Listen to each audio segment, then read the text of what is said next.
Hello, listeners out there joining us again for week two. I guess you say week one recap / week two edition of Worst to First. We appreciate you as always. Bryan here, joined by Matt tonight for this episode. We hope that you tuned in to the week one show, and it's honestly, if you haven't, you should probably go back and at least catch the last 30 to 40 minutes where we go over our season picks. Those will obviously, apply as we go through all 17 plus weeks. But, of course, as usual, Matt, we'll pick the games, we'll analyze, break down week two. There's some pretty fun matchups to discuss. But we wanted to start with just kind of talking about maybe some do-overs we wish we had. I don't know, maybe the better way to phrase it is just overreactions to week one, because I think when you haven't seen any of these teams play yet, it's like the easiest week to jump the gun a little bit, perhaps. Or maybe it's not jumping the gun. Maybe we're going to be super accurate on these takes. But nevertheless, the idea here as we start the show will be to point out some things that we really believe at this point, a game in. And it might be very different from what we said a week ago. Or it might not be. But without further ado, since it was an idea I'd come up with, I'll go ahead and start. Okay. You good with that? I'm good with that. All right. Hand off the wheel. So, first take, Matt, and this is one of those where Bryan was wrong type of situations, because a couple teams I think I would now put into my playoff field if I had that do-over. Okay, first in the AFC, the Chargers. I got that AFC West team wrong, I believe. I don't know that Denver's going to make it because I was a little bit let down. Bo Nix looked more like a rookie than I thought he was going to, being that he's a 61-game starter in college. So I would go ahead and have the Chargers in. I like what they showed, run game identity, and a defense that, much miles better than it was last year. On the NFC side, Dallas. I think I sold them short. They look like the same team as last year, if nothing else. And that's probably enough to easily get in the wild card slot. We'll see. That being said, you can touch on what I just said, and then you can roll that into what your idea was as well. No, I mean, if I had to take a second team out of the AFC West, I think the Chargers are probably the play, just because there's a little bit more solidarity there. They've got a good quarterback. People love their coach. I don't know if his game, personally for me, is to my taste, but hey, if it gets the job done, it gets the job done. And as far as the NFC East, as far as you got Dallas making it, I had Dallas making it. My problem with the NFC East, Bryan, I think if I'm correct, you made the same prediction I did. We might have messed up. The Washington Commanders, I don't know anymore. I think Tampa Bay Buccaneers are a good team, and I think they also will probably make the postseason in hindsight. But we might have whiffed on the commies. I don't know. I don't know. Yeah. It wasn't looking good. Yeah. I felt that too, and maybe that's where that Dallas swap comes in. I guess you could easily say that, if nothing else, Dallas for Washington. And the thing is, Daniels, I think, did maybe what he was expected to do. He was a fantasy boom. I think he had like 28 points in most leagues because he's running the ball. Now, will that catch up to him? The wear and tear, being a skinny guy? Probably. But my thought was, if he can do that and be a steady threat, maybe the defense can keep him in games and they can win 9 or 10. Yeah. I'm worried about that after the showing defensively against Tampa Bay. No doubt. Yeah, and who knows? Hopefully we're right. Everything we predicted at the beginning is spot on, but I think I kind of lost sight of the fact that Dan Quinn is their head coach, and I forgot that I don't really respect him as a head coach. I don't think he's that good, So we'll see how that plays. It's like, it's like your dog. We're good boys at the end of the day, but sometimes you got to tell them, down boy, down boy. We got way too excited about the Commanders. Way too excited. I took the cheese. I was hearing it from outside sources, and I thought, yeah, maybe. Same goes for Denver, I'm afraid. That's okay. I'd rather do that than just take the odds-on favorites everywhere, even if Yeah. after a week it kind of looks like that might have been a better move. Okay, I got this one for you, Matt. Or go ahead. Yeah, Sorry, you later got on. something. No, I was gonna say I was like I fall for the Commanders almost every year. I don't know why. I'm like it's Yeah. their year. No one's gonna see it coming, and then Maybe if they it's change that exactly what name happened. back, Yeah, Red football Hogs or team. something. Yeah. Yes, something. Yeah, that was Literally good. anything. Yeah, Anything Washington would be nice. FC or Huh. FT. Yeah, that's pretty good. Okay, here's one I don't want to miss or forget. Green Bay, Matt. They Mm. Friday night, I picked them. I actually said that was one of my favorite plays as far as an underdog, and it remains. You know, I don't have any regrets Hmm. on that either. But I think right now, like the general outside of Packer Nation, whatever they call themselves, you know, there's a little bit of a panic, right? You lose the Hmm. game, and then on the second to last play, you lose your quarterback who you just broke off for what's going to be at least 3 weeks, it sounds like, to an MCL injury. And to be Hmm. honest with you, I think the MCL is good news relative to the fact that I thought it was going to be a high ankle. And even though Hmm. a high ankle is probably also a 3 to 5 week injury, I just feel like those linger maybe a little longer. Hmm. And maybe with the MCL, you know, here a month from now, he throws a brace on and you can't even tell anything happened because yeah. Mm. He's not a runner anyway. But anyway, getting back on track, I picked that team to go to the Super Bowl last week. And Matt, I am not wavering whatsoever. Mm. None of this news makes me feel like that's not going to happen. I want to remind our people who are listening right now. 5 years ago, we are just 5 years removed from watching Patrick Mahomes on a standalone primetime game. Looked like he had a devastating knee injury. Was out a couple weeks. Comes back. What do they do? They win the Super Bowl that year. They barely lost after that game, Hmm. and at least with him as the quarterback. And I'm not saying that's what's going to happen. I mean, I guess I kind of am in that I'm still picking them to make the Super Bowl. But I just think that's one. Hey, let's tap the brakes a little. I don't think their season's in that much grave danger. They weren't going to win the division anyway, in my mind. But can they, you know, get healthy and be healthy through the stretch? I was impressed with them. Their defense, I think, even though obviously struggled with Saquon, they had their moments, forced a lot of turnovers. They're going to be okay in Green Bay, in my opinion. Mm. Yeah, no, I think you make a solid point there. The only thing that I think could, I mean, how do you feel? Let's say Jordan Love's out for 4 weeks or something like that, and Malik Willis is just terrible and loses every game. And he will I be. don't, yeah, he looked like, I know he had like 2 plays out there, but I was like, wow, that was like not a good showing. Obviously, you know, he didn't have much of an opportunity. I know he's new to the Packers, but it's like, dang, I could have done that, bro. But I like what you're saying. I think that offense is very potent with Love out there, and not to toot my own horn, I think that Jaden Reed, yeah, point out that I did in the last episode, that could pan out to be pretty Yeah. potent. So, yeah, no, I think I'm with you. I stand with you. I think the Packers are still going to be a team to worry about. I'm honestly kind of surprised they lost that game. It looked like the Eagles were Yeah. going to struggle hard the entire game, and they somehow found a way to fight through and pull it together. But I don't know what to make of them quite yet either. So, uh, yeah, no, I'm with you. I think the Packers are still going to be in the mix. That's for sure. Matt, the NFL got this is something you probably haven't heard yet. My take, they got kind of lucky with this Love injury because it didn't happen due to the shitty turf. Mm, And the injury itself kind of took all the attention off of that turf. You know, it was talked about a little bit, but it was mostly just, hey, Jordan Love's hurt. How bad is it in the aftermath? Um, that's a low key thing. That was disappointing to see the slipping and sliding because otherwise it was a very entertaining game. And mm, you say the point about Reed. I think that's what continues to give me confidence in this team is because even though in that particular game he was the guy, I think they're set up to just kind of pick and choose week to week. Okay, I like what this guy's doing, his matchup, whatever the defense is presenting. Maybe it's Dobbs one week and it's Watson the next, and it's probably going to be yeah. Reed most weeks, it looks like. Yeah, so nevertheless, I'll toss the baton to you so we can keep the train moving.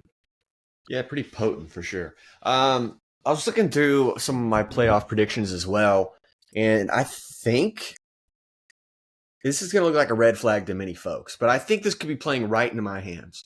I have the Cleveland Browns making the playoffs as a seventh seed, and I know nobody's respecting Deshaun Watson, and rightfully so. And he's got this new lawsuit popping up out of nowhere.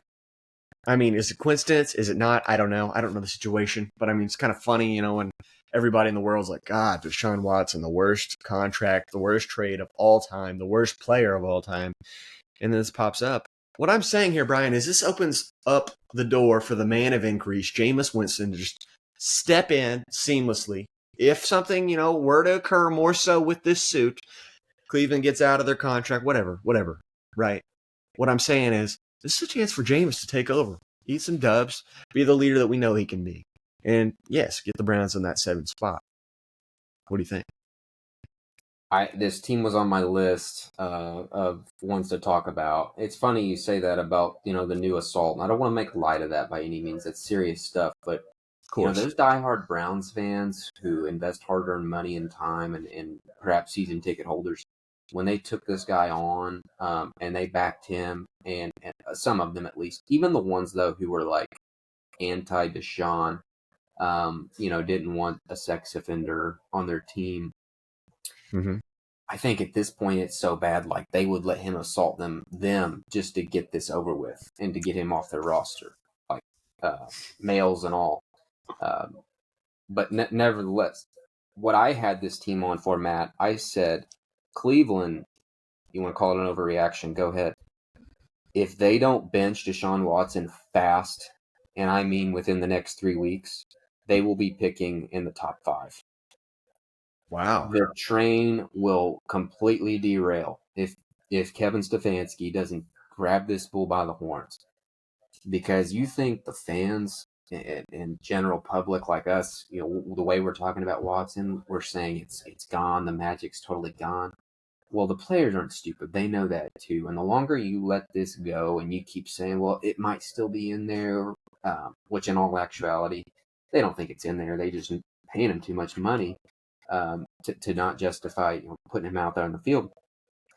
But they got to rip this Band-Aid off and just eat it. And if it's Winston or if it's signing a Ryan Tannehill, I don't care what it is. If they don't fix it quick within the next month, they will be picking where they're used to picking historically at the top of the draft. Yeah, and it's a fascinating thing because they have a good team overall. And I think it's going to be interesting when we look back. Who knows? Maybe it'll be 5-10 years when they make the 30 for 30 or Netflix documentary about Deshaun Watson and all the drama that came with his life. I'm starting to wonder, was he ever really that good? Was he just kind of lucky at the time? Was it a fluke? Or did all this just weigh on him so much that he's just completely depleted and basically has like the quarterback version of the yips or something? And let's make one thing clear. There won't be a 30 for 30. He will be on an Untold, the Netflix Okay, series. yeah. They do all the real shady stuff. That's where he's going. And I don't know that he's going to sit down for it. It depends how compelled he feels to tell his side of the story. But I'm glad we were able to kill 2 birds with 1 stone there. Let's each do maybe one more, okay? Okay. Now that we're 15 or so minutes in. This one, I'm going to double up, okay? Because they do kind of go hand in hand. Last week I said Bengals, Chiefs, AFC Championship. Now I'm just going to ignore Cincinnati for now. We'll talk about them later. My last take and overreaction to week 1, I was way too low on Houston. I think you're right. I think they are the next man up to challenge Kansas City. But sorry about their damn luck, because I think the Chiefs matter even better than I thought they were. And I said they were a 14 or 15 win team. And that's probably still true, but it's just the look of things. Like, you could tell Thursday, there's still a lot to work on. It's week 1. They're not. Mm-hmm. It's not clicking on all cylinders. They don't have Hollywood Brown out there yet. The defense is not entirely in the best shape. But sometimes it just looks like they're on cruise control and still playing at as high a level as you see around the league. So to put that in a concise sentence, the Texans are coming for the Chiefs, but Mm-hmm. this year the Chiefs, if you could put a percentage chance, like what's their chance to win the Super Bowl, I think it's higher this year than it has been in any year in their history, any year since Mahomes has gotten there. That doesn't guarantee him anything. It just means, quite simply, I think their chances are better. What say you? Or do you don't have to talk about that, but you can move on to your other one if you're ready. Yeah, no, I think I have to echo a lot of what you're saying here. I do think Houston is good. They've got a lot to prove still. Obviously they got to play a full season of being one of these top dog teams, and we'll see how they handle that. CJ Stroud in particular, and of course, obviously the dramatic dynamic of Stephon Diggs. As far as Kansas City goes, I haven't really had a chance to talk with anyone about this yet. Look, I know they almost lost that game by a play or two, right? But I genuinely believe they were a play or two away from just absolutely blowing the doors off of that Ravens team and just not looking back. And I think you pointed to it with the cruise control thing. I think they came out and they're like, this is going to be a game. But then about in the middle of it, it kind of felt like this actually isn't a game. I don't think they can play with us when we're at our full, potential, playing like we should. And they kind of went to sleep. And honestly, I was at Arrowhead. I felt like the stadium kind of fell asleep a little bit. It was like, this is just like, they're not holding up their end of the bargain. They're just not. And I know it was close to the end, the toe gate or whatever people want to call it. I don't really know. But yeah, I think you're right. I genuinely believe this is the best Kansas City team potentially of all time. And if they can keep healthy and keep the train on the tracks, it's going to be very tough to see them not winning another Super Bowl. Obviously, that's crazy to say in week 2, but I genuinely do believe that. And for the folks who might be saying, once again, we're on Homer alert. Look, I saw today uh, a respected voice in the space, far greater name than either you or I, obviously, Rich Eisen, basically said the same thing. And so it's not just a Chiefs Kingdom take. I think there's real justification behind it, and we'll see where it goes. It's a very young season. This season is an infant, as we all know. It's good to know. Good to know Rich is in good company. All right. With that said, we are going to jump into our week 2 previews. Of course, we're not in the bye week season, so we got 16 juicy matchups to discuss. Well, that's maybe laying it on heavy. There's not that many, but there are that many games that will be played. And we start, Matt, with an AFC East showdown Thursday night. One that very well gonna, of course, have a major impact on the standings in that division. The Buffalo Bills on the road, a 2.5-point underdog at Miami. Both teams dealing with some injuries. Buffalo at the nickel corner spot lost their best, in my opinion, best secondary player, Teron Johnson. But Miami's shorthanded at running back, it sounds like. What say you? Per usual, Miami is always shorthanded at running back. It's fascinating. There's so many storylines going into it. Obviously, a big storyline this week was the Tyreek Hill situation. Was he in the right? Was he in the wrong? I don't think most of it was his fault. But with that said, you can't help but wonder. Don't want to make light of the situation. How's he going to get to the stadium? Is somebody going to drop him off in an Uber? Is he going to ride with somebody else? Is he going to drive the same? Well, I don't know what he was even driving in the moment. Maybe he's going to drive it again. He's going to really push the limit. He's like, pull me over now, boys. But, yeah, regardless, here they're there. Miami, they scrapped. They clawed. They found a way to get the win against Jacksonville. And Buffalo, a little bit of the same story. They're able to put up points against that Arizona defense when it really mattered. I think it's going to be interesting. Miami's not going to have that classic, we're playing in December in Miami and Buffalo's got to come here and it's super hot, so they don't quite have that advantage that they normally would have. So I think that's an interesting point to the game that I wanted to point out. It's kind of early to tell how I feel about both these teams. I still think they're good.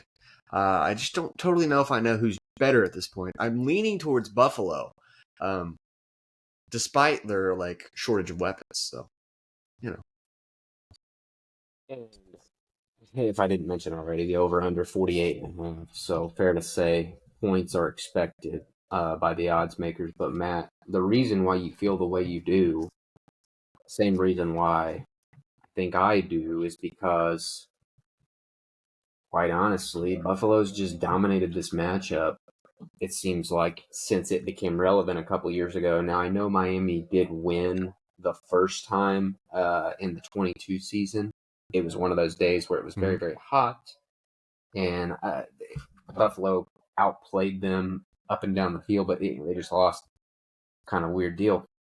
But ever since then, it just feels like no matter what the circumstances, Miami can't get it done um, against the Bills. And so that's cause for concern. My point of view would be if you're the Dolphins and if you can't get it done in this spot, when are you going to do it? I think at that point, it truly becomes, big brother, little brother situation. Like, I don't, it's on a platter. It's a Thursday nighter. You're at home.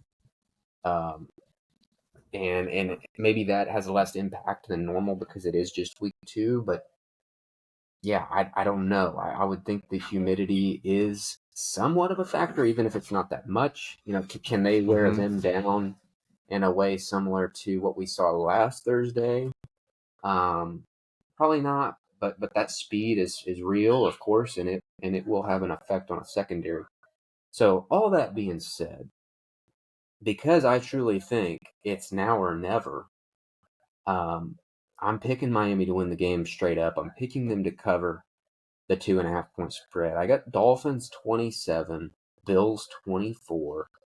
Mm. And I think that's a late field goal or touchdown from Miami to win the game because you don't want Josh Allen having the ball last in this matchup. No, sir. They can't let that happen.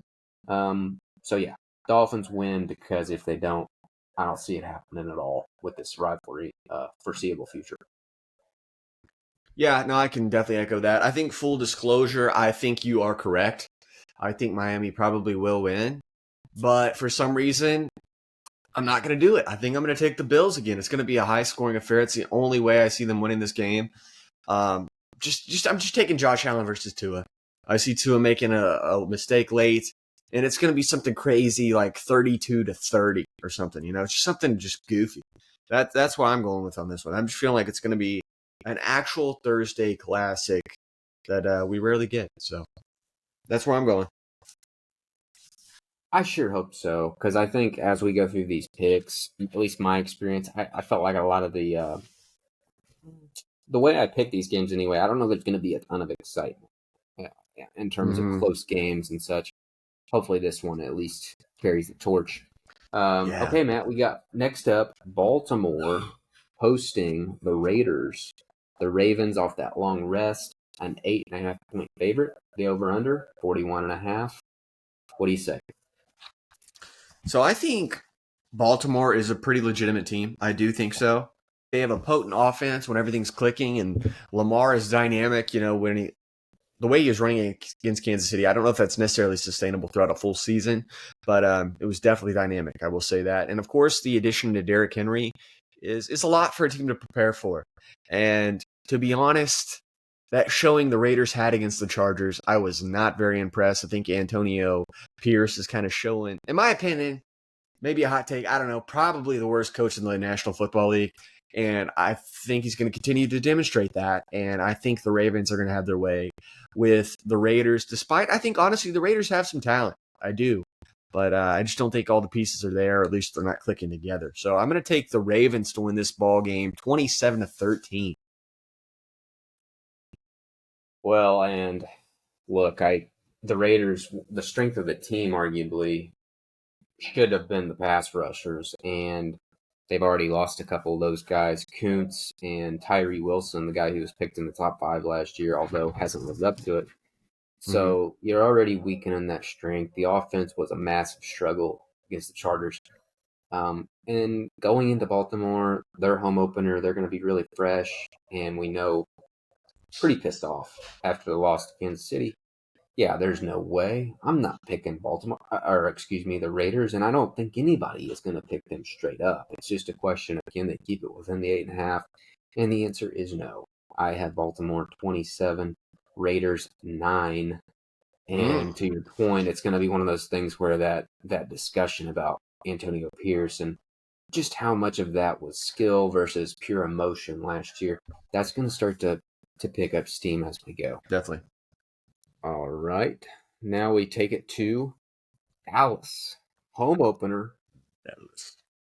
They are hosting the Saints, who, of course, most dominant performance playing that high school level team of the Carolina Panthers. Saints come in, they're a 6.5-point dog. The over under 46.5. Matt, in this one, well, I'm gonna let you start, of course, but Derek Carr, he was one of the best performers at the quarterback position last week. Do you think there's any chance he can continue that and give them a chance in Jerry's world? I think there's a chance he continues it. The Saints, there's always something about them like, well, maybe they can put it together and be a solid team.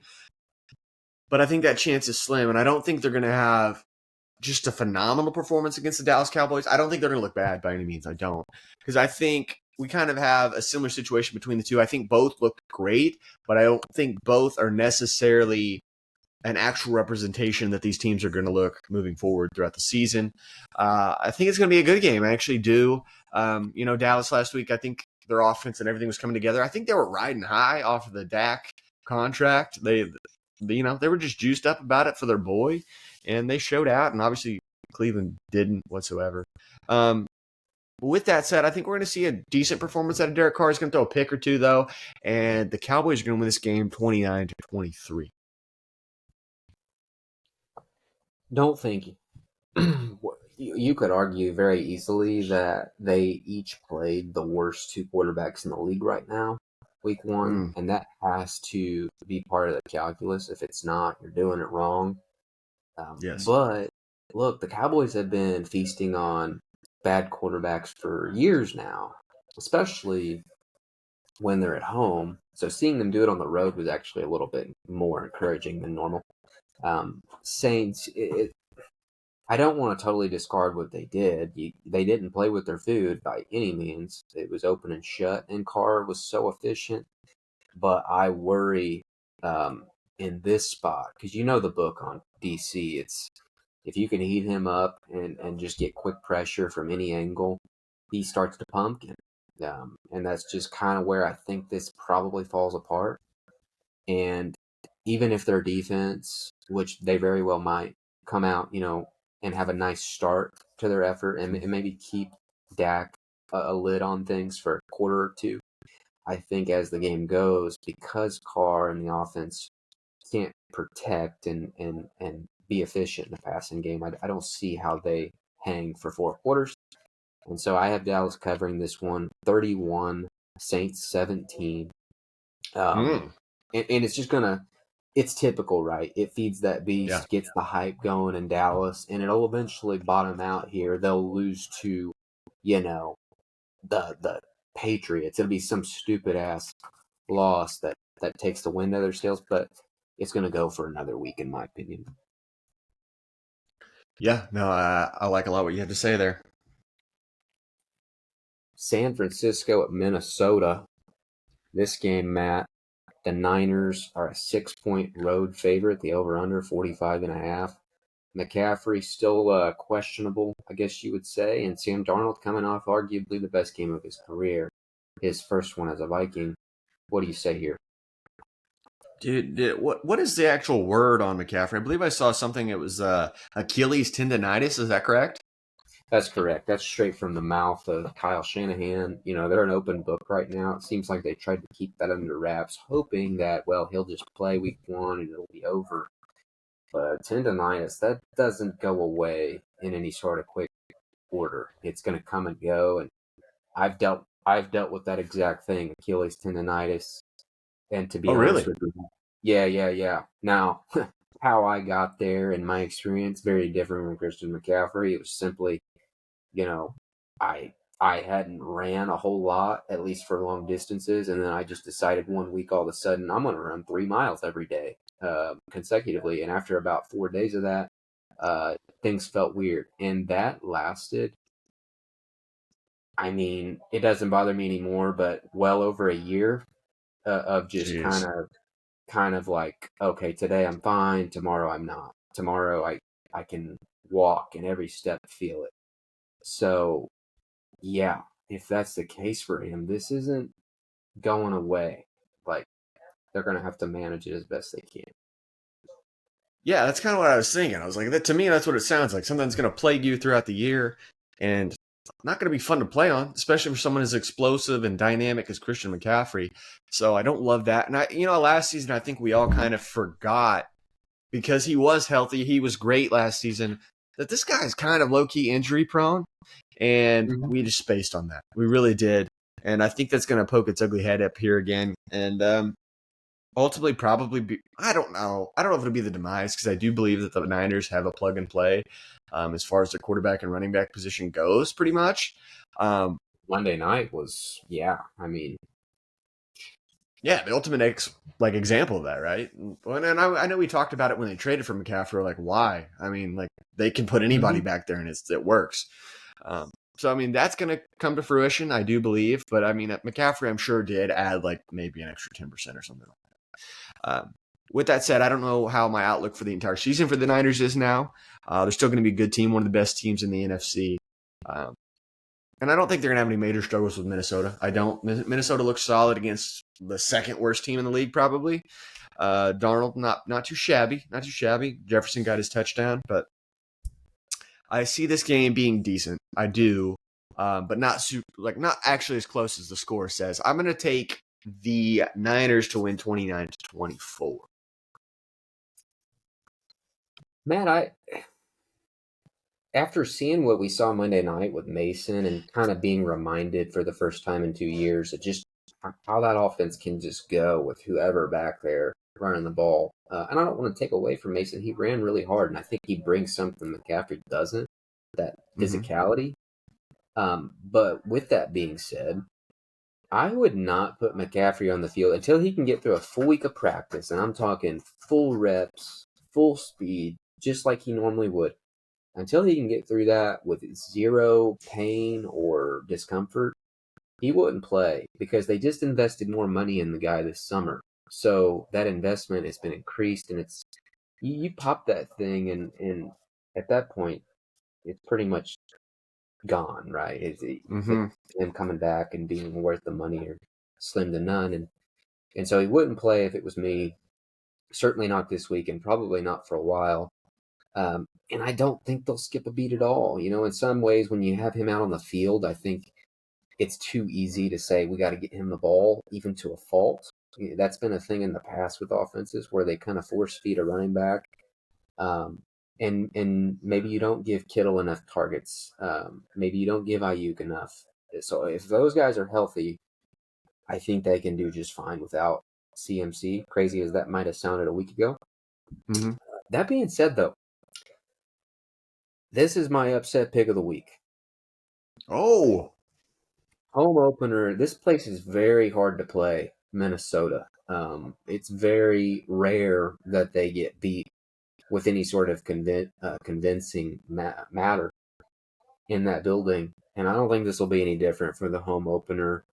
I expect Brian Flores to have some wrinkles that are enough to maybe get Purdy to make that one bad decision, maybe two. And Darnold, Matt, low key, he knows this Niners team, their defense, their offense in and out. He was there last year. And I think that'll help him out a little bit in this matchup. We know he's got excellent receivers to work with. So, yeah, can't believe I'm saying it. But Minnesota Vikings 23, 49ers 20 in the upset of the week. I like it. I like the boldness of it. It's kind of making me want to swing that way too. But I'm not gonna, but I kind of like it.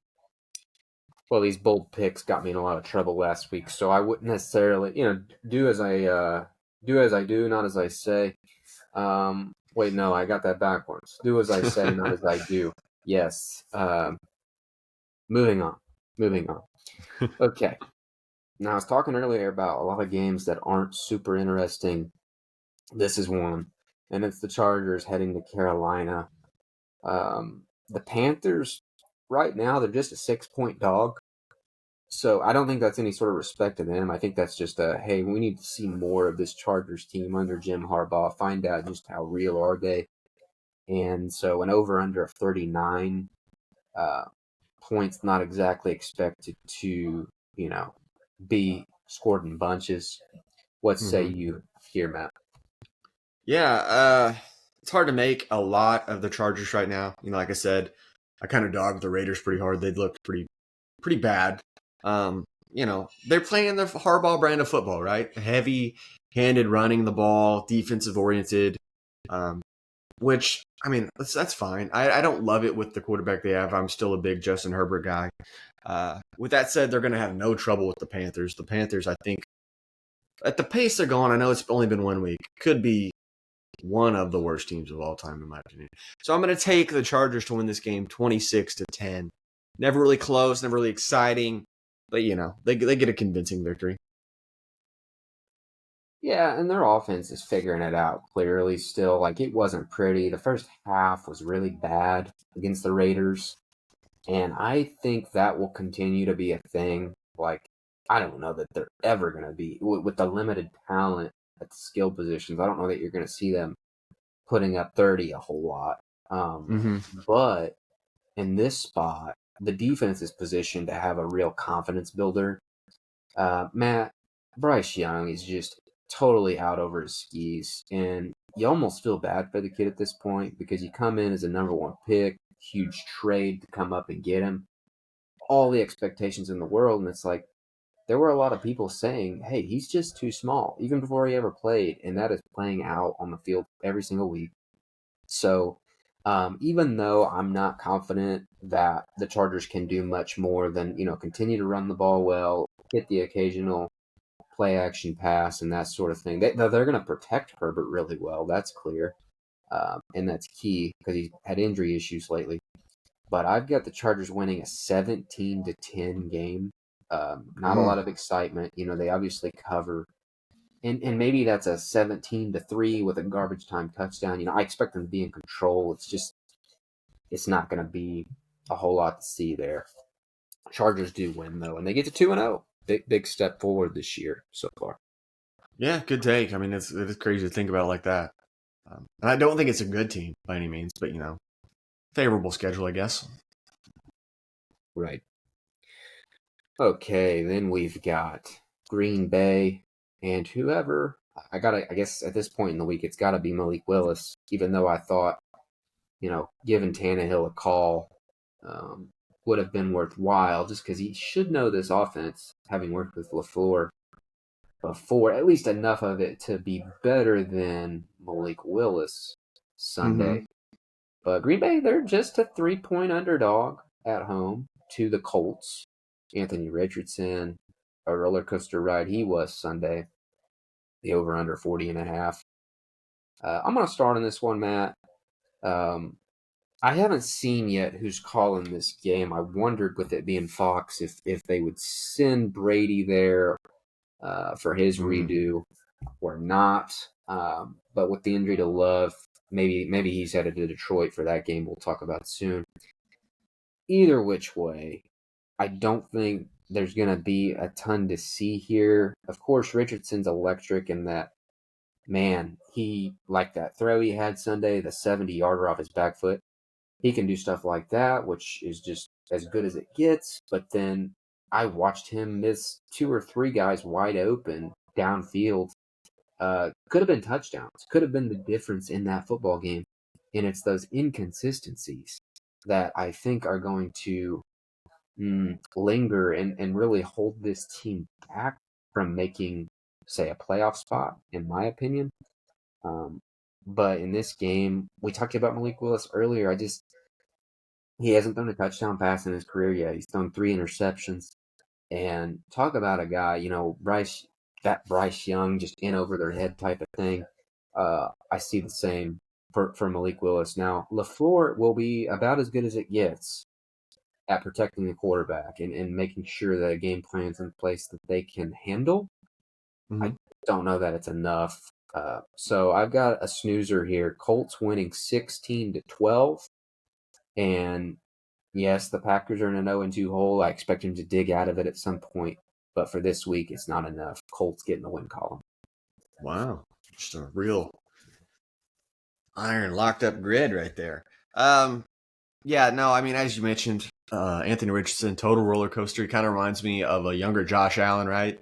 Especially in his Yep. early part of his career, where the ceiling is through the roof, but obviously the bottom is like, what is this guy doing? He's not going to be in the league if he keeps us up for another season. Um, with that said, I think he's going to have a good game. I do against the Packers. Like you said, Malik Willis likely going to be the starter, and it's hard to be confident in that scenario despite all their killer weapons. So I think he does just enough. I do. I think it's actually a decent ball game. But I'm going to take the Colts to win this game 27-10. I mean, not 10, 27-20 is what I mean. Yeah, I don't. The points are down. We'll see. Either way, and Yeah. I can't believe I forgot to mention this, Matt. We are doing a better, more adult, responsible job this year. We're keeping track of the standings for once. And let me say this loud and clear: I was 9-7 last week. Pretty rough start. Week 1 though, hand up. That's hard. You were 11-5. So right now you got a 2-win lead on me. And the reason I think of this is because I'm looking at the rundown right now. We're only halfway through the noon slate. That's because there are 10 noon games this week, which is totally overkill. Should never be the case, but it's going to make Red Zone an absolute uh, bonanza. Can't wait for that. And the best game on Red Zone this Sunday at noon should be this one. It's the Detroit Lions hosting the Tampa Bay Buccaneers. The Lions, though, are a 7.5-point favorite, getting a lot of respect, as they should. The over-under, though, 51, Matt. So definitely expecting big-time offense, and understandably so. I think there's potential for that to really hit. What do you think on this one? Yeah, it'll be interesting. Both teams looked good last week. Detroit was able to fight off the Rams and get the win in the end, and just kind of bully them in overtime. And I think that's going to be a little bit of their mentality, obviously the Dan Campbell way of life. And I think we're going to see a little bit of that going into this game as well. But I think it's going to be a better game than what the lines are suggesting at the moment. I do. I think the Buccaneers are bringing an edge to them, that Baker Mayfield chippiness. Nobody respects us, and it's kind of true. We all kind of jumped off the bandwagon when Falcons got Kirk Cousins, and we're like, it's the Falcons division now. In hindsight, that may have been incorrect. Obviously, that's an overreaction perhaps, but I think there's evidence to support that. So with that said, I think we're going to kind of see something similar to what we did last year. The Lions had a big win against the Chiefs. This year they had a big win against the Rams. And then we had that letdown spot. I think we're going to see this again, guys. Upset of the week for me. Buccaneers get this win 30-26. Ooh, okay. Yeah. Okay. And, hey, they took Detroit to the very end in that divisional playoff game. And I can't imagine that this is going to be more difficult than that was for Tampa Bay, but we'll see. Solid pick. Now, I'm not going with the Bucs. I am picking the Lions here because I think their offense is chomping at the bit. The reason I say this, Tampa Bay has some serious injuries in the secondary. I think they lost 3 or 4 pieces of their secondary, short term for the most part, but still, they're going to be out this week at least. And this is not a good team to have that against. We know how strong Detroit's offense is all around. And so I think that sticks out from start to finish. I've got the Lions winning at 33-24. They obviously cover. The over does hit. Big game for the likes of Jahmyr Gibbs, Sam Laporta, Amon-Ra St. Brown. I think they're just going to really have their way on that side of the football, man. Yeah, no, I can't argue taking the Lions whatsoever. I'm probably going to regret this pick later on down the road, but for something in my gut's just like, Baker's going to bring it this week. I know, like you said, they got those defensive injuries, but it's a lot to overcome, but maybe if they believe hard enough. Yeah, time will tell. Time will tell. Okay. New England home opener against the Seahawks. That, of course, Super Bowl rematch from about 10 years ago. These teams totally different now. No one still on the roster that was at the time. The Patriots, Matt, are a 3.5-point dog at home. Both teams 1-0. The over-under 38.5. What do we think here? Yeah, so as we all know, the Patriots coming off a big win against the Cincinnati Bengals. Will they keep that going? Will they keep that rolling? Hard pressed for me to see it. Seattle looked okay against Denver at times. Last week they also let Denver kind of stay in the game longer than they probably should have. Um, with that said, I don't think they're going to be caught off guard by New England too terribly much. I do think it's a fairly close game. It'll be interesting till the end. And I've got the Seattle Seahawks with a late Geno Smith touchdown to DK Metcalf for 24-20. Even though New England won that game against Cincinnati Sunday, and it was very enjoyable to watch, so many times in that second half, that fourth quarter, they tried to lose. Their offense could not sustain a drive to save their life, and they just kept giving the ball back to Burrow. And unfortunately, for anyone who was rooting for the Patriots, they never figured it out offensively. But if they do that this week, they're going to lose. Okay, Geno and company, they'll put a drive or two together. That'll be enough to get them over the hump. And that's what I expect to happen there. This New England defense is very, very good. Keon White and Christian Gonzalez, second-year players who are kind of shaping the next wave of New England defense, and it's good, right? I think Gonzalez is going to become a special corner if he's not already, and White had 2.5 sacks, I believe, last week. But nonetheless, I'm picking the Seahawks to win by a score of 17-13. You're noticing a trend here, Matt. The defenses are ahead of schedule. They're kind of, giving offenses a hard time for the most part, and that's what I think continues at least for this early part of the season, if not the whole season. Seattle covers though; they get to 2-0. Yeah, interesting. Can't argue any points on that. I think you hit it pretty well. All right, Tennessee. Will Levis gets another crack, another bite at the apple. They're a 3.5-point underdog. Aaron Rodgers and the Jets coming into town, another road game on a short week, but again favored, and the over/under 40.5. What do we think here? Both teams, the spirit's obviously not super high, but something's got to give, and I think this is one where a loss could really spell a disastrous, um, you know, battle ahead, and a win might be enough to get these teams back on track in a big way. Yeah, I mean, look, you were riding high on Tennessee, going into the season, and they had every chance in the world and should have beat Chicago last week until, Will Levis made arguably one of the worst quarterback decisions of all time. I don't know where that lands on your list, but pretty terrible. Oh my gosh, dude. And so frustrating to watch as a guy who I picked Chicago on the show last week, but as we got to the end of the week and I was having to talk with people and make the pick on Sunday for a separate pool, I went with Tennessee. I really felt like Caleb Williams would struggle, and we'll talk more about that in a little bit. Um, it's like their coach said. Their coach said just yesterday in a press conference, if we would have punted on 1st and 10 every time, we probably would have won the game. About as insulting as a thing as you could say out in public, especially for a guy who's only coached one game. But I don't know that he was wrong. Yeah, no, and I don't know how that, sets the Titans up for the future for the rest of the season, because obviously that's going to create a rift between coach and quarterback right there, right? Because that's some major disrespect. I mean, regardless if there's a point to be made there, going public with it already seems a little rash, I guess. And I don't know. I don't. If you're saying stuff like that, he may already be thinking about, like, I don't know if this Levis guy, I don't know when I'm going to pull the plug. I don't know who's their backup quarterback is right now. Maybe you Glad do. you asked, Matt. I just looked it up, and it will be tempting. Their backup, Mason Rudolph. Really? He took the Pittsburgh Mason. Steelers to the playoffs last year.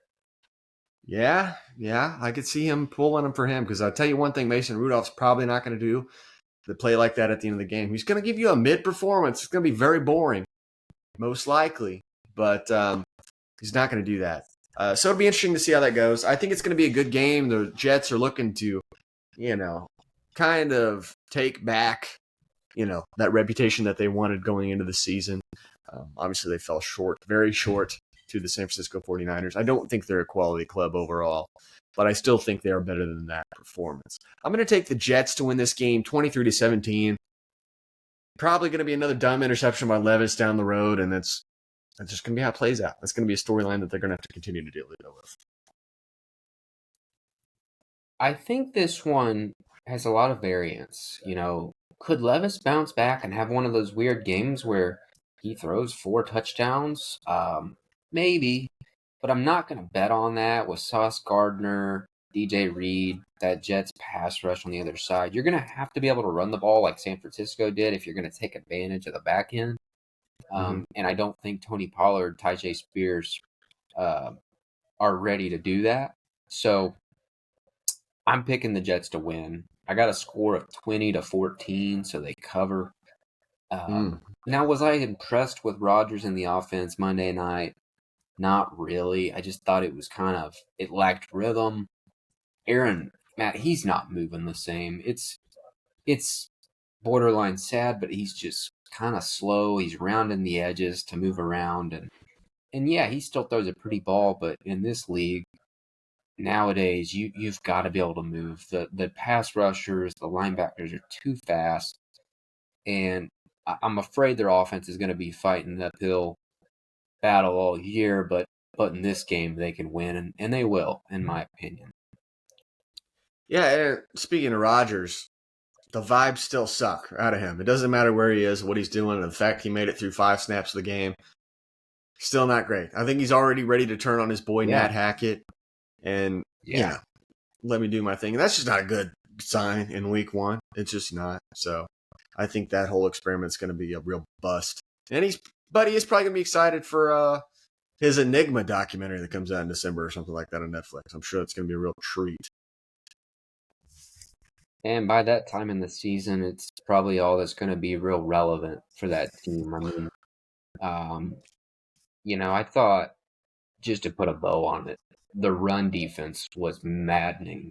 I can't imagine how a Jets fan felt in that moment. Mm-hmm. I saw some funny takes. There was this guy on X who's a big time, his account revolves around Jets football. He does podcasts, the whole thing.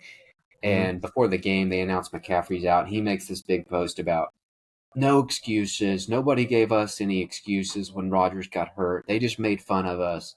So I don't want to hear it. And then to see how that game played out, and it was like, oh my God. Like, Christian McCaffrey wasn't missed in any sort of way. They ran the ball anytime they wanted, however they wanted, scored on 8 straight possessions. It's just, I think it's not for long. The quarterback, the head coach, everything's going to be overturned by next season. But for now, they got to play. So we'll see. 100. All right, Matt. Here we go with the next matchup. The Browns. We talked about Watson a little bit. They're headed down to Jacksonville for the Jaguars home opener. Jacksonville's a 3-point favorite. The over-under, 41.5. How about this one? I think this is very fascinating. Both teams coming off really disappointing losses.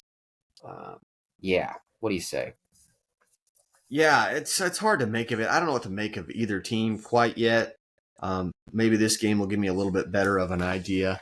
I think we're going to see a better showing out of the Browns offense overall. Is it going to be great? I still don't really think so. I think in the end of things, Trevor Lawrence and Dougie P find a way to get it done just by enough. I got the Jags winning this game 23-21. Yeah, I'll make mine quick on this one too. I said what I said about Watson and the Browns. If he keeps playing, they're going to be picking high. And that reflects in my prediction here. I got Jacksonville 24, Cleveland 14. I think both teams will look similar to last week. Some offensive struggles. But at the end of the day, Jacksonville's going to be hungry after that squandered opportunity. And they're going to find a way to stay in the hunt while Cleveland continues to head in the wrong direction. Yeah, Jacksonville has a little bit of optimism coming out of week 1, a little bit. And obviously the Browns are ready to jump off a building type vibes. So I think that could be a definite swing factor. No doubt. Okay, NFC East, NFC Beast. The Commanders, they get to open at home. 2-point favorite against Danny Dimes and the New York Giants. The over-under 43. Matt, I was thinking about it this morning. this Giants, I have not watched the Hard Knocks from the offseason, and I think I need to in hindsight, the way things are headed. I just want to almost have that Star Wars perspective where I know how it ends. I did see the clip of the owner basically saying, if Saquon goes to Philly, I'm going to have a really hard time sleeping at night. And I just like to be a fly on the wall wherever he was Friday when he was running for 3 touchdowns. But anyway, pertaining to this game, Danny Dimes is costing people jobs. It's going to be one of those deals where one day, 10 years down the road, Brian Daboll is going to be sitting at a dinner table. He's going to have his Coach of the Year award over in the corner. And there's going to be a conversation that's like, goddamn, Danny Dimes cost me everything. Even though he was part of the reason they gave him the contract. But I can't say that and then say, well, I got the Giants winning. No, they're going to lose. It's another week closer to Drew Lock, which he will be starting games in the very near future for the Giants. Washington 29, Giants 17. And we start to, maybe we come back next week and say, hey, yeah, Washington they are a playoff team. I don't know. We'll see. Better be careful. Yeah, I think you make a fantastic point. I thought the time that they decided to extend Daniel Jones for whatever absurd reason was crazy at the time, and now it's just looking even crazier as each game passes. It feels like the New York fan base wants his head on a platter, legitimately. And it's crazy. I did hear, I don't know if this is true. I saw just like a little bit Twitter mention. Is it true Danny Dimes is dating Kay Adams these days? I don't think so. I think that's a little thing they're peddling along with because the interview they did, it was kind of apparent that maybe she was feeling him, or I don't know. I kind of thought Danny was with another woman. Maybe not. It could be with multiple women. You never know. It's Danny Dimes. That Riz doesn't come around too often. It's once in a generation. Yeah, I mean, this is NFC East is already there, guys. We're ready to go ahead and fast forward through a lot of their games. So I'll take the Commanders to win this game 23-13. We're still going to see a lot of running out of Jaden Daniels. He's going to play well because he's playing the Giants. But I think he does have some legs as a quarterback and could be a solid dude down the line, right? So, yeah. All right. So now we are at last into the afternoon slate. There's just 3 games, Matt, and there's one that kicks off at 3:05 p.m. Central. NFC West, Arizona, they bring in the Rams to town. And the Cardinals are a 1-point favorite right now. The over-under 48.5. Yeah, I got to believe that's the injuries, the offense for LA. And look, I think you can look past Nakua a little bit and say, hey, they'd figure it out, right? Tyler Johnson made some plays Sunday night. DeMarcus Robinson, too. Kupp was, of course, looking like typical Kupp. But the offensive line really took some hits. And if I'm not mistaken, they're going to be missing 3, maybe more starters along that offensive line. And let me go ahead and lead that into a concern of mine. As somebody who picked the Rams to win the NFC West, and I think they looked great Sunday, but I'm worried once again that they just are not going to be able to keep healthy. And Stafford had a scare there with his ankle at one point. And if the offensive line's going to be hurt, he's going to continue to take hits because he's a gamer. And he holds on to that ball and he delivers. And what happens if Kupp gets hurt now that Nakua's out? It's just, I don't like the vibes right now. And I might want to redo there. That being said, I still am picking them to win this game because historically, Sean McVay dominates Arizona. And Kyler has always struggled as well in that matchup. So I took the Rams 22-17, but I'd be lying, Matt, if I wasn't a little worried about them as we go. The health is concerning. Yeah, honestly, I totally overlooked the fact that they're missing 3 offensive linemen. That could have swayed my decision. I think we're still going to see a good amount of points. I think the Arizona Cardinals are very susceptible to giving up points. And, same could be said for their offense. They're potent at their own times, their own way. And I don't feel like the wheels have fallen off quite yet to where the Cardinals are like, The Cardinals. I still think they have weapons. I do. Maybe they'll get Marvin Harrison Jr. involved this week. I don't know.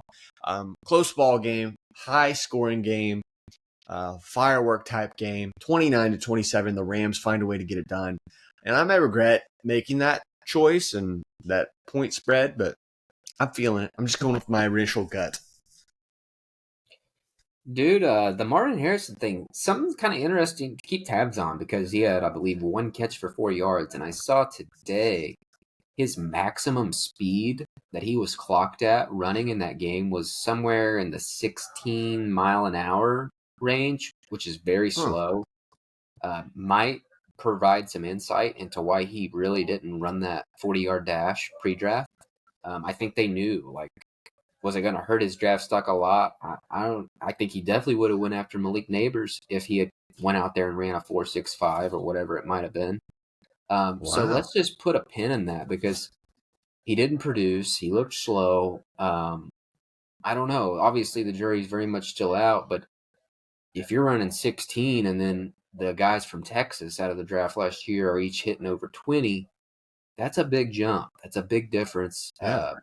And it just doesn't play in the league these days unless you're supersized, and he's not. I mean, he kind of is, but we'll see if Kyler can get him the ball more Sunday. Well, do you think that's just a natural God given talent thing? Do you think it's an effort thing? Maybe there's already a trouble within between him and Kyler per se? Because I mean, obviously he wasn't targeted much. Maybe he just wasn't open. I didn't get a chance to look at the tape or anything like that. But I don't know. Don't know if you have any opinion on that. Or...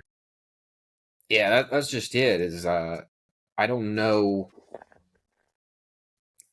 I didn't get a chance to see a lot of the offense, the reps for them, but I feel like Kyler, in the past he got the ball to Nuke Hopkins. Like that wasn't an issue. Mm-hmm. So don't see why it would be with this cat unless he's just really not what we maybe thought he was going to be, which would be crazy given his Fascinating. dad. Yeah. Next up, Matt, Justin Fields prepared to once again start for the Pittsburgh Steelers 1-0. They go to Denver, Mile High. And the Steelers are a 2.5-point favorite right now on the road. The over-under just 36.5. A lot of respect for the defenses, maybe disrespect for the offenses.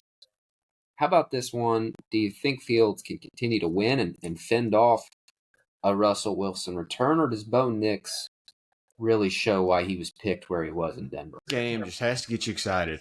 I'm kidding, not at all. But No. I don't know. It's going to be a close game. I do believe that. It's going to be who sucks a little less. I think that the Pittsburgh defense is solid, is obviously great. They have TJ Watt, who's a monster. Denver, I don't know what to make of them at all. I do have this being somewhat of a close game still because the Pittsburgh offense, I think, is going to struggle. But I do think they're going to get it done just enough. 20-18 late with a field goal. Yeah, I don't know how you feel about it. I wanted to pick Pittsburgh in this one, but after that 9-7 week one, I've got to Mm. get some back and really go with what I believe. Mm. And Matt, this is kind of the status quo for a Mike Tomlin team that has a shitty offense. They're going to win some that maybe they shouldn't, and they're going to lose some that they shouldn't. And I Mm-hmm. think going into Mile High early in the year, we know it's an advantage as great as any, right? Playing in that altitude. To Mm-hmm. have to play early in the year when you're not in your peak physical shape, I think that can backfire. And look, obviously, the Steelers depend on TJ Watt to win games, unlike anything I've maybe ever seen in my life. As far as a defensive player who has to go out there and get turnover, it's unbelievable, and he's the best. I wouldn't take anyone over him right now if you said you got one game, right? Um, but in this spot, I'm just really worried about Fields in the offense. I don't like that they're not using Jalen Warren. Najee Harris played almost exclusively last week, and to me, that's a mistake. And I think we walk out of this one saying, uh, I don't think we're super excited about Denver. It's kind of like the Steelers and Falcons last week, where you're not really excited about either team, but somebody had to win. Mm-hmm. Denver 17, Steelers 10. Mm. I can't make too many counterpoints there. I do feel like it's going to be that way one way or another, right? It's not going to be a high scoring affair. Somebody's going to pull it out just because, I don't know. One of these poor offenses has to play a little bit worse. So that'll be interesting. I do like Sean Payton against Mike Tomlin, though. I will give you that. Yeah. Okay, speaking of poor offenses, the Cincinnati Bengals, who for another year have come out of the gates extremely slow. They're headed to Arrowhead, and Romo and Nance will be on the call. This will be one of those games that's basically standalone, nationally televised. The Chiefs a 5-point favorite, the over-under 47.5. We know, Matt, this has been arguably the best rivalry in the NFL for the last 3 years. Mm-hmm. So what do you think here? Can Cincinnati show signs of life, or does Kansas City finally beat them in convincing fashion? Look, so the listeners of last week's episode are going to know I was on the fence. I just did not have the courage enough to take the New England Patriots against the Cincinnati Bengals. I deep down in my gut knew that they were going to win that game, and I don't really know why. I guess it's the consistently slow starts that the Bengals didn't put out there, and the vibes for the Bengals to me are at an all-time low. I don't know. I don't know what to make of them. I really don't. I'm not ready to totally write them off, but I kind of maybe a little. I think Joe Burrow is struggling a little more with that wrist than they're letting on. I do believe that as well. And the Jamar Chase factor, just not good vibes. And that's not a guy that you want in your locker room that's not happy, right? He's going to cause some trouble, cause some mayhem. And I think you're going to see that. And I think the thing about this game is we see Kansas City sleepwalk a lot of times, as you know. I don't think you're going to see that in this game. They're going to be, once again, ready for the Bengals because the Bengals always have something to say. And, it's a bitter rivalry. It really is. And that's what makes it exciting.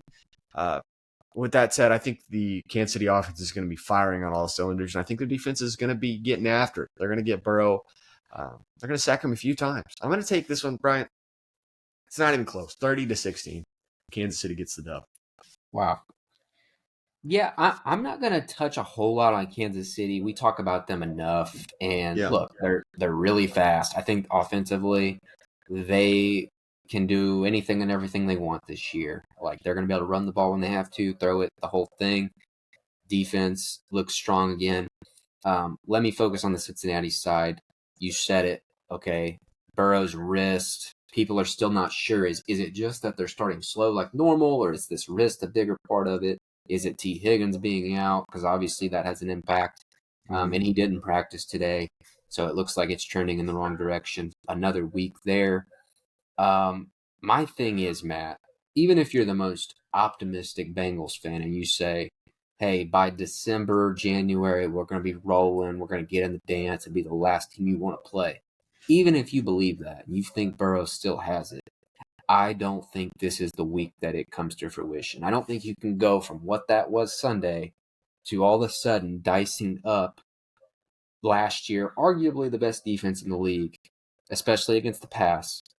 I don't think you can just turn that switch on and do that, especially without T. Higgins. That secondary, they're too fast. They're on the same page from snap to snap. They're on the same accord. So if you're going to hang in this game, I think you're going to have to throw Chase the ball up many times, and he's going to have to come down with it. And not just him. It's going to have to be Jermaine Burton and Gesicki. These guys are going to have to make plays in spots where they are covered, but they're just better that day. And that's going to require Burrow to take risks that he did not take last week. I mean, he played a very conservative game. Is that rust? Is it more than that?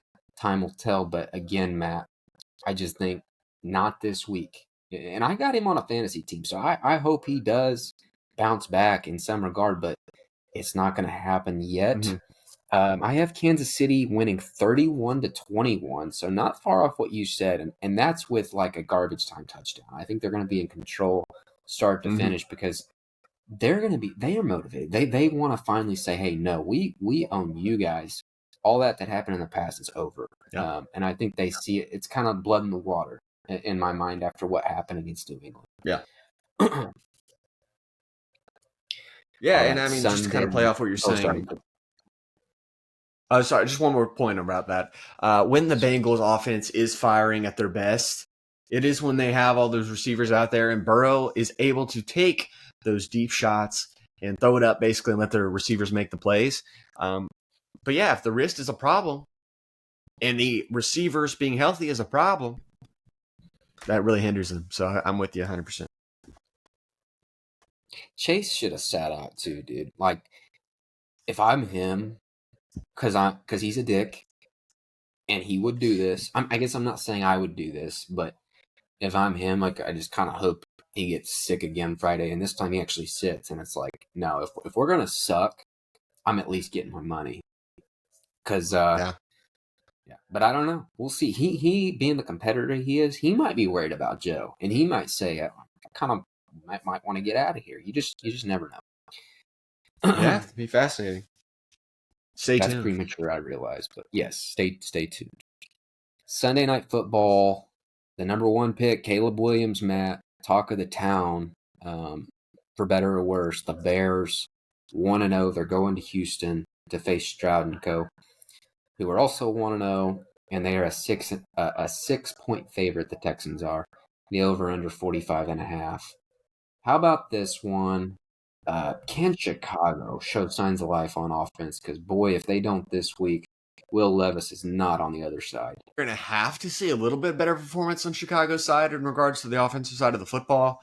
I still don't think you're going to see a great performance. I think it's going to take a little bit for Caleb Williams to adjust, if he ever does.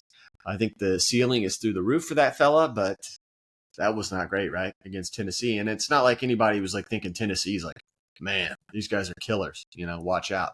So I'm hoping he can spread the ball around a little bit more to his weapons, his young guys that he's got out there now.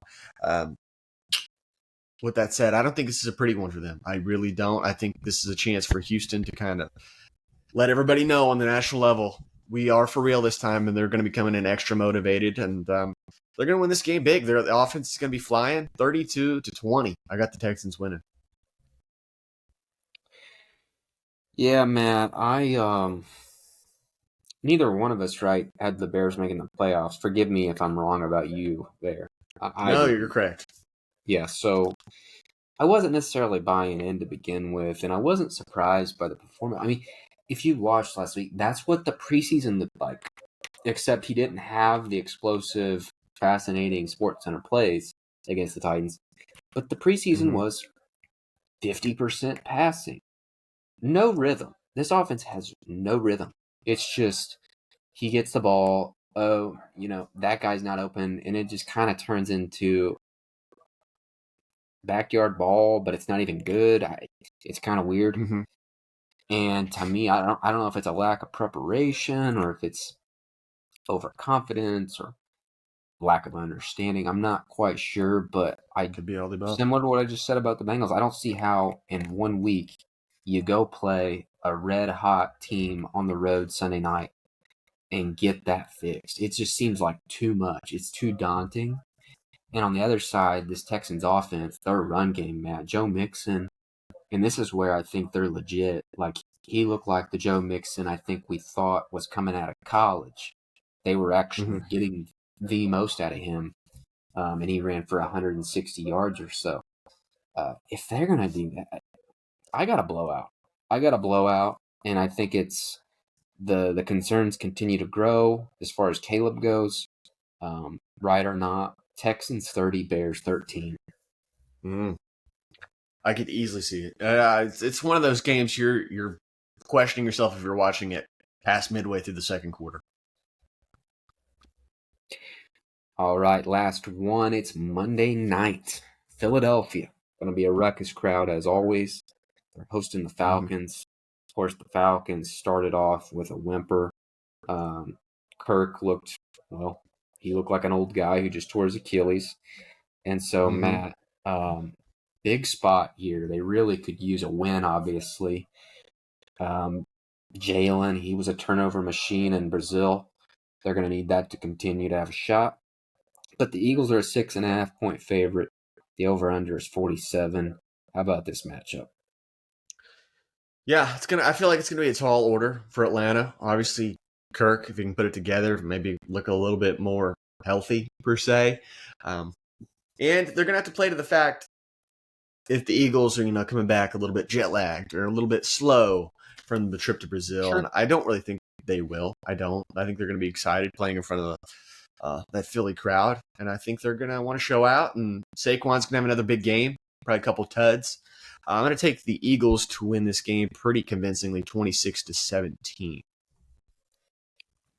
Yeah, man, it definitely feels like that's well within the realm of possibilities, but I also think this is one of those classic spreads where the Mm-hmm. NFL gets you, and Mm-hmm. like people I think are a little hot because of how good it looked for Saquon.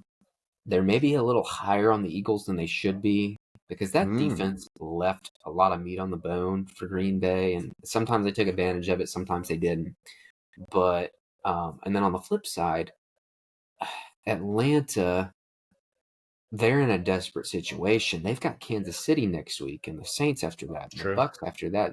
They have got to win a game here soon, or they could be looking at 1-4, 0-5. And no matter how good your roster is, that's just really hard to dig out of. Mm-hmm. So for that reason, I think they come to play. And whether it's the offense or the defense, one of them, probably the offense, keeps them in the game because maybe Bijan really has a night. That would be my expectation. Um, I do have the Eagles winning. I've got a score of 25-20, but Oh. I wouldn't be surprised if the Falcons are in this thing to the very end, have the ball with a chance to win that whole thing. But I can't pick them in Philadelphia. No way. I hope you're right. That sounds like a fun little Monday nighter. Bro, we needed it after this past Monday because that Oh, was a massive letdown. Just so boring. Like, wasn't even a fun, I don't know. I don't know. no, not at Anyway, all. I was mentally checking out very quickly. all right. That'll do it for us. If you made it to the end, as always, thank you so much. Um, Matt, I'm coming for you this week. I don't know right offhand yet how many picks are different, but there's at least two there, and Mm-hmm. I'm going to catch you. No questions asked. Make sure you come back next week to see the results. And of course, we'll recap week 2 and we'll pick week 3. Any That's parting right. shots? No, I mean, and we're coming. We didn't have a preseason either, so we're adjusting after week 1. We're getting our bearings under us, and I think we're about to really take off. So strap in, everybody. 0 reps preseason. We didn't even practice. Okay, Nope, so just trying to stay healthy. that's right. All right. Take care. Peace.